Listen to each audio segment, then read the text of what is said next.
చింతపండును రారాజుగా పిలుస్తారు. అయితే ప్రస్తుత చింతపండు కన్నా మరిన్ని పోషక విలువలు గల ఎర్ర చింతపండు ప్రజలకు అందుబాటులోకి రానుంది. అనంత రుధిర పేరుతో ఎర్ర చింతపండు ఇచ్చే చింత చెట్లను అనంతపురం జిల్లా ఉద్యానవన శాఖ శాస్త్రవేత్తలు పెంచారు. అధిక దిగుబడి ఇచ్చే ఈ చింత మొక్కలు కావాలని రైతులు కోరుతున్నారని అంటున్న ఉద్యానవన శాస్త్రవేత్తలతో మా ప్రతినిధి Naidu face to face. Anantapur జిల్లా ఉద్యానవన పరిశోధనా కేంద్రంలో రెడ్ చింత, దాని పేరు కూడా అనంత రుధిర అని నామకరణం చేశారు. దీనిని ఇక్కడ పరిశోధనా కేంద్రంలో డెవలప్ చేశారు. ఇది ఎంత మేరకు ప్రజలకు ఉపయోగపడుతుంది, అందులోనూ దీంట్లో ఇది వాడితే ఎంత మేరకు పోషక విలువలు అందుతాయి, రైతుల నుండి ఎంత మేరకు డిమాండ్ ఉంది అని మనతో మాట్లాడడానికి ఉద్యానవన శాఖ సైంటిస్టులు మనతో ఉన్నారు. వారిని అడిగి మరిన్ని విషయాలు అడిగి తెలుసుకుందాం. డెవలప్ చేయడానికి కారణం ఏంటి? ఇది ఉద్యాన పరిశోధనా స్థానం అండి. డాక్టర్ వైఎస్ఆర్ ఉద్యాన విశ్వవిద్యాలయానికి సంబంధించినటువంటి పరిశోధనా స్థానం. ఇది అనంతపురం జిల్లాలో ఒకటే ఉందండి. ఇది ముఖ్యంగా మెట్ట పండ్ల తోటలపైన జరిపేటువంటి పరిశోధనా స్థానం. ఇక్కడ ఈ పరిశోధనా స్థానంలో ఒకానొక పరిశోధన ఏంటంటే చింత పైన పరిశోధన. ఇందులో మా దగ్గర 41 రకాల చింత ఉంది. అంటే ఇది వివిధ రాష్ట్రాల నుంచి సేకరించినటువంటి జెర్మ్ ప్లాజం అన్నమాట. ఈ జెర్మ్ ప్లాజంలో మనకు అధిక దిగుబడి ఇచ్చేటువంటివి ఉంటాయి. తర్వాత కొన్ని రకాల పురుగులను తెగులను తట్టుకునేటువంటి రకాలు ఉంటాయి. తర్వాత ఈ విధంగా ప్రత్యేకమైనటువంటి లక్షణాలు అంటే కండ రంగు, మామూలు రకంలో అయితే కండ గోధుమ రంగులో ఉంటుంది, తేనె రంగులో ఉంటుంది. అదే ఎరుపు రంగు కండ అనేటప్పటికీ ఇది ఒక ప్రత్యేకమైనటువంటి లక్షణం.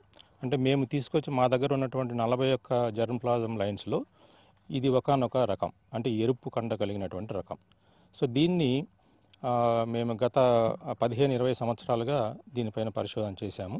అంటే ఇది చిన్నప్పటి నుంచి కూడా దీని పెరుగుదల, దీనికి పూత ఎప్పుడు వస్తుంది, తర్వాత పూత నుంచి పిందె పట్టేటువంటి సమయము, పిందె నుంచి కాయ తయారయ్యేదానికి పట్టేటువంటి సమయము, తర్వాత లోపల కండ ఎరుపుదనం ఇది ఎన్ని నెలల పాటు ఉంటుంది, తర్వాత దీంట్లో ఉన్నటువంటి ప్రధానమైనటువంటి పోషక పదార్థాలు ఏంటి, ఇవన్నీ కూడా మేము పరిశోధన చేయడం జరిగింది. చేసి ఇది జాతీయ స్థాయిలో మాకు జరిగేటువంటి శాస్త్రవేత్తల అధ్యయనంలో దీన్ని ప్రపోజ్ చేయడం జరిగింది గత సంవత్సరం 2018లో.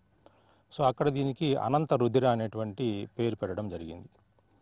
ఒకటి సార్, ఇది మొత్తం మీద ఇది మార్కెట్లో దీని డిమాండ్ ఎలా ఉంది, మరి ముఖ్యంగా మనం వాడే చింతపండుకి దీనికి మనకు ఏమన్నా ఆరోగ్యపరంగా కావచ్చు, ఈ పోషక విలువల పరంగా ఎలా ఉంది చెప్తా. తర్వాత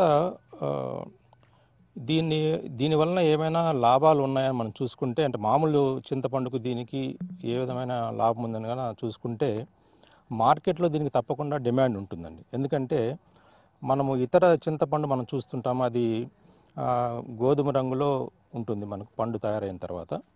బట్ ఈ ఎరుపు చింత అనంత రుధిర రకము పండు తయారైన తర్వాత చింతపండు అయినప్పుడు ఈ ఎరుపుదనం కూడా మనకు కనపడుతూ ఉంటుంది. అంటే దీంట్లో ఉన్నటువంటి యాంథోసైనిన్ పిగ్మెంట్స్ మనకు దాంట్లోకి చింతపండులోకి వచ్చినట్లు. సో ఎప్పుడైతే ఈ ఎరుపు రంగుదనము మనం వాడేటువంటి వంటల్లోకి వచ్చాయో, దాంతోపాటుగా మనకు కొన్ని యాంటీ ఆక్సిడెంట్స్ అంటాం, అంటే ఆరోగ్యానికి ఉపయోగపడేటువంటి యాంటీ ఆక్సిడెంట్స్ దీంట్లో సమృద్ధిగా ఉన్నాయి. అవన్నీ కూడా మన వంటకాల్లోకి వచ్చేదానికి ఆస్కారం ఉంది, తద్వారా మన శరీరంలోకి వెళ్తాయి. మేడం మీరు చెప్పండి మేడం, మీరు ఒక సైంటిస్ట్గా ఈ రెడ్ చింతని వాడుతున్నాం, మామూలుగా చింతపండు వాడుతున్నాం మనం, ఇప్పుడు కొత్తగా రెడ్ చింతని సైంటిస్ట్ కావచ్చు, మహిళగా దీనిపై మీరేం చెప్తారు? అంటే మామూలుగా మనం రెగ్యులర్గా వాడుతున్నాం కదండి చింతపండు, దానికంటే దీన్ని వాడినప్పుడు టేస్ట్ అనేది కూడా ఒకటి ఇంక్రీజ్ అవుతుంది. అండ్ ఇంకొకటి మెయిన్గా కాల్షియం కంటెంట్ ఎక్కువగా ఉందని మనం చూసామండి దీంట్లో. అంటే ఆల్మోస్ట్ 7 to 8 ఫోల్డ్ ఎక్కువ ఉందని చూసాము. అండ్ కాల్షియం నాకు తెలిసి మనందరికీ చాలా ఇంపార్టెంట్. యాజ్ ఏ ఉమెన్ నేనైతే అదే సజెస్ట్ చేస్తాను, కాల్షియం అనేది మాకు ఇంపార్టెంట్ కాబట్టి. అండ్ ఇది మనం దాంట్లో యూస్ చేయడం వల్ల, అండ్ ఇంకొకటి యాంటీ ఆక్సిడెంట్స్ అండి, ఇది కూడా మన బాడీలో ఫ్రీ రాడికల్స్ని ఎరాడికేట్ చేస్తుంది.